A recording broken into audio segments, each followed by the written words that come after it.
MP में क्यों हारती दिख रही है कांग्रेस? बीजेपी कर रही है करिश्मा। एमपी में बीजेपी की बड़ी जीत के पीछे शिवराज और पीएम मोदी का करिश्मा। एग्जिट पोल में एमपी में बीजेपी को मिल रही है जबरदस्त जीत। 2003 के बाद बीजेपी को सबसे ज्यादा सीट मिलने का अनुमान। मध्य प्रदेश में एग्जिट पोल ने कांग्रेस की नींद उड़ा दी है तो बीजेपी कैंप में उत्साह भर दिया है। एक्सिस माई इंडिया के एग्जिट पोल के मुताबिक बीजेपी को 140 से 162 सीटें तो कांग्रेस को 68 से 90 सीटें मिलने के अनुमान है। मैट्रिक्स के सर्वे के अनुसार बीजेपी को 118 से 130 सीटें तो कांग्रेस को 97 से 107 सीटें मिलने के संकेत है। टुडेज चाणक्य बीजेपी को 151 सीटें तो कांग्रेस को 74 सीट दे रहा है। सीएनएक्स के एग्जिट पोल के अनुसार बीजेपी को 140 से 159 सीटें तो कांग्रेस को 70 से 89 सीटें मिल सकती हैं। यानी कांग्रेस इस बार 90 के नीचे सिमटती दिखाई दे रही है तो दूसरी ओर बीजेपी 150 के ऊपर जाती दिखाई दे रही है। अगर यही चुनाव परिणाम सामने आते हैं तो इसे शिवराज सिंह चौहान का करिश्मा ही कहा जाएगा और इस करिश्मे को सच करने की 5 बड़ी वजह भी दिखाई दे रही हैं। इसमें सबसे पहला नाम है शिवराज सिंह चौहान की लाडली बहना योजना का, जिसे पहले ही दिन से गेम चेंजर माना जा रहा था। लाडली बहना योजना के तहत 1 करोड़ 31 लाख महिलाओं के खाते में 1250 रुपए की 2 किस्तें जा चुकी हैं। बीजेपी को इसका फायदा मिला है। एग्जिट पोल के मुताबिक महिलाओं ने कांग्रेस की अपेक्षा बीजेपी को ज्यादा वोट दिए हैं। सूबे की 34 सीटों पर महिलाओं ने पुरुषों की तुलना में अधिक मतदान किया है। दूसरा बड़ा कारण है खुद शिवराज सिंह चौहान। वैसे तो बीजेपी ने उन्हें सीएम उम्मीदवार घोषित नहीं किया, लेकिन पूरे चुनाव में शिवराज ही छाए रहे। वो ही पार्टी के प्रचार को लीड करते दिखे। चुनाव शिवराज बनाम कमलनाथ माना जा रहा था, जिसमें शिवराज कमलनाथ पर भारी पड़ गए।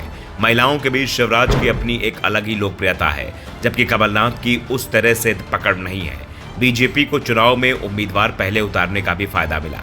पार्टी ने 2 महीने पहले ही उम्मीदवारों का ऐलान करना शुरू कर दिया था और कहा जा रहा है कि पहली और दूसरी लिस्ट में पार्टी ने जिन कमजोर सीटों पर अपने उम्मीदवार पहले उतारे थे, वहां उसे जबरदस्त सफलता मिलती दिखाई दे रही है।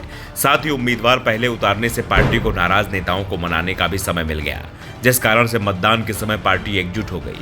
चौथा बड़ा कारण था टिकट वितरण में सोशल इंजीनियरिंग पर विशेष ध्यान। प्रदेश में दलित, आदिवासी, ओबीसी, सामान्य व अन्य जातियों का ज्यादातर वोट बीजेपी को दिया है। महिलाओं ने कांग्रेस से ज्यादा बीजेपी के पक्ष में वोटिंग की है। कांग्रेस सामान्य और ओबीसी वोट की लड़ाई में पिछड़ गई। इसके साथ ही पार्टी ने हिंदुत्व के कार्ड को नहीं छोड़ा। शिवराज से लेकर अमित शाह और योगी आदित्यनाथ सहित बीजेपी के तमाम दिग्गज नेताओं ने हिंदुत्व का एजेंडा सेट किया। यही वजह थी कि बीजेपी ने इस बार एमपी में एक भी मुस्लिम प्रत्याशी नहीं बनाया था। यूपी के सीएम योगी आदित्यनाथ और अमित शाह ने अपनी हर रैली में अयोध्या में बन रहे राम मंदिर का जिक्र किया। इसके अलावा अयोध्या में राम मंदिर के दर्शन करने का न्योता भी लोगों को दिया। बीजेपी के लिए सियासी मुफीद साबित हुआ है। इन सबके साथ ही बीजेपी को सबसे ज्यादा फायदा मिला प्रधानमंत्री मोदी की लोकप्रियता और अमित शाह की अचूक रणनीति का।